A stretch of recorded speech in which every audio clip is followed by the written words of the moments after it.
So then when you suggested doing an eye transplant and you spoke to ophthalmologists or neurologists or your colleagues, what did they say? It's not possible. It's not going to work. Those same people are now marveling at a successful breakthrough for an Arkansas patient. The case brought eyes from all over the world to Arkansas earlier this month. But now the family at the center of it all is getting to put their eyes on their loved one's face for the first time in years. All new tonight, THV 11 Sarah Horbacco had sat down with Aaron James and his family, who is giving extra thanks this holiday. Sarah?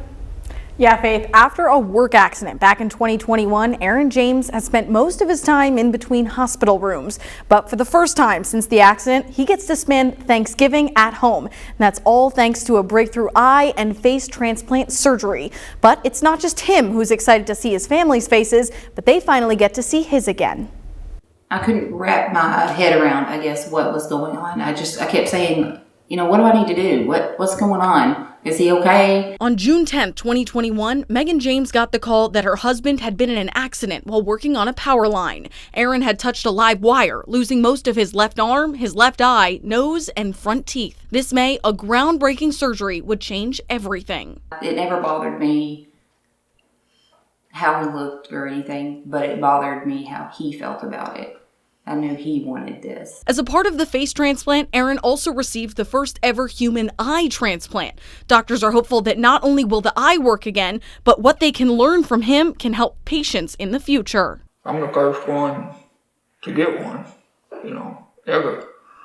So, that opens up a whole new line of medical things, that could start happening. And while the surgery has brought international attention, this week, Aaron's just grateful to be back at a kitchen table.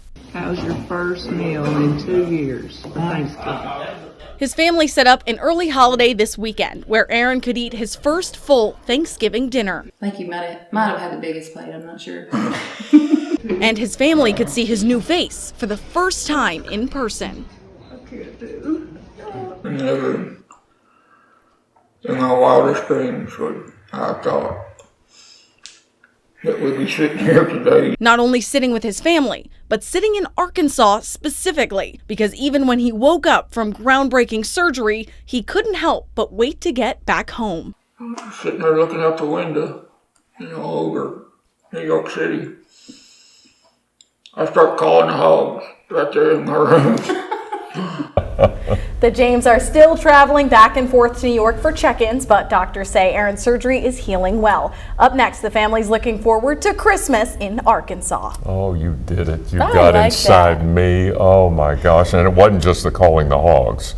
It was the reunion with his family that they all could see. I know, all of it. And would you believe calling the hogs, he said, was one of the first things he did after the surgery. He was by himself and he felt like that's what he should do.